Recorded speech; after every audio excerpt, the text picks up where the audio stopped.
G'day, I'm Owen. You've joined the pub test, and we are continuing the Jack the Ripper series. But this is slightly different, where the focus will be on the victims, and not just the main five, but looking at ones that have been mentioned in the series. Now, I'll be doing these videos separately, but then at the end of it, after it's about 11 or 12, so quite a few videos will come out over the next couple of weeks, but they'll be put together into one long form video. So just letting you know. So if you want to hang around or rather wait for that one to come out, absolutely do so. But if you just want to follow them along as they get released, you can do that too. But let's get into it. G'day, I'm Owen. You've joined this week's episode of the Pub Test, and in this video, we are looking at the victims of Jack the Ripper. Not just the 5 main ones, but the ones that have been mentioned as to maybe connected with this case. Now, why? Well, we've looked at quite a few suspects, and we try to fit them around the crimes with some of them. But by looking at the victims, what happened when they were found, what were their lives like, who were these people? Because we are talking about real people. When I say that, though, maybe not all of them were real. Because like some of the suspects, some of these victims may not have existed either. Because why we're doing so is because it gives us a snapshot of what life was like, and also gets us an understanding of what the general population were feeling, and maybe the trepidation that they had with these different crimes happening in the city in only the span of like 2-3 years, maybe a little bit more. And by doing so, we perhaps will get a better feel for the whole case in general.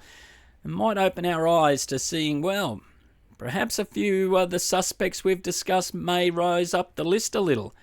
Or perhaps it might help us when we look at some of the suspects we haven't covered yet to see if they perhaps could have committed these crimes. So the first one occurred on December the 26th, 1887. So Boxing Day, 1887. And it was Fairy Fay. Now, very little is known about Fairy Fay.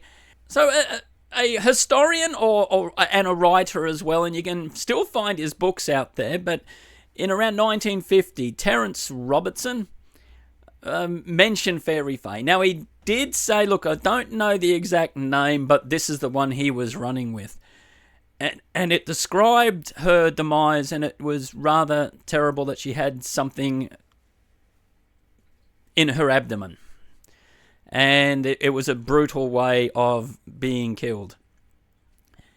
But then another writer in about 1970 or so, or a bit later, I'm not 100% sure, but his name was Cullen, and then he also listed in his book that Fairy Fay was the first Ripper victim, but he had some more detail and showing that her body had been mutilated, very similar to the actual 5 known victims of Jack the Ripper. But we have a little bit of a problem. Firstly, and admittedly, the first person who mentioned Fairy Fay said, look, I don't know the exact name. So only 3 people were found that had a similar name that you probably could match, who died around that time. But none of them had been murdered. Another issue was the police had no record of anyone being murdered there on Boxing Day on 1887. Now, Robinson said that Fairy Fay was walking back from the Mitre Square pub and taking a shortcut home, but no such pub actually existed. And what's also of note is that the newspapers made no mention of any crime like this that had happened. Did she even exist? It would appear highly, highly unlikely with all of that evidence. So how did she crop up into the Jack the Ripper sphere? Well, it would be suggested that perhaps the first person, Robertson, sort of made it up a little bit to sensationalize his little story that he had going, and it is suggested that he did this with quite a few of his books. Took some facts and embellished it to make a more interesting story. And what is of note, and we will get on to this person shortly, but the way she was killed is very similar to another person we'll mention in this video, Emma Smith. And that is a very sobering but also interesting point to this Jack the Ripper saga. Yet, in defense of Cullen, who put Fairy Fay into his book, it's possible that he'd read Robinson's book, and because it was well before the internet and you couldn't overly check these things, he may have believed it to be true, but also added some detail as well for a bit of sensationalism, maybe just to prove the point a little bit further about the mutilations. Yet, there is another interesting note to make, which actually it's important to discuss because it actually helps us to understand what was life like in Whitechapel at the time. Some have said actually that it wasn't Fairy Fay who was the person, it was Toddy Fay.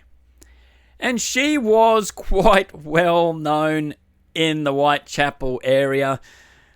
In Australia, we would refer to her as a bit of a larrikin. And there's many newspaper reports about Toddy Fay if you want to have a look at them. But basically, she wasn't a dangerous person. Just by reports at times, she didn't wear the appropriate amount of clothing when she was out in the street. She used to use some rather colourful language of an inappropriate nature at times as well. On one time she got arrested, she had a crowd gathered around her for reasons that aren't fully stated in the paper, but we can sort of guess that she was making a bit of a spectacle of herself. And in that particular arrest, she gave 3 different ages. First she said, I'm 18. Then she said she was 40. Then she said she was 28. And she also gave a couple of different names as she was being arrested. And then the newspaper listed the fact that she ran with about 20 to 30 different aliases. So she was very well known to police. She was actually very well known to the general public as well. Today, we probably all may know someone like that you just think, look, they'd be a great person if they could just pull themselves together a little bit. And definitely Toddy Fay would have matched that description. But the police eventually could not do much with her, so finally she's before a judge. So she's now deemed as to be insane, and she's put in one of those asylums to help her with her mental health. And that's basically the last we really know of this person, Toddy Fay.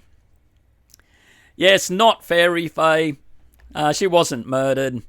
But people have tried to make that connection that perhaps this person was referring to her. I don't really think so, but getting back onto Fairy Fay, people have written horrific songs about her. There's even a doll out there based around this myth of a Fairy Fay. But what I do think is interesting, because of this myth of Fairy Fay, we actually got to know a little bit about Toddy. And then that actually opens our eyes to what was happening in Whitechapel. So we see that the police were just busy with their general duties. They had other people to deal with. It wasn't just a sole focus on Jack the Ripper. But like some of the suspects, yeah, people also made up some of the things to do with the victims to sensationalize it and to sell their books or whatever they were trying to do. But interestingly, back then, the newspapers yet hadn't got their hands on this story, because this is a more modern day fabrication. But our next victim is definitely real. So, Who was she? So that is our first victim covered. More videos will be coming out, as I've said, and then put it all together. But if you have hung around for this one, let me know what you think about this particular view, or rather perspective, on the Jack the Ripper cases as we go through. But thank you very, very, very much for watching. I'm Owen. You've been watching The Pub Test, and we will see you on the next one.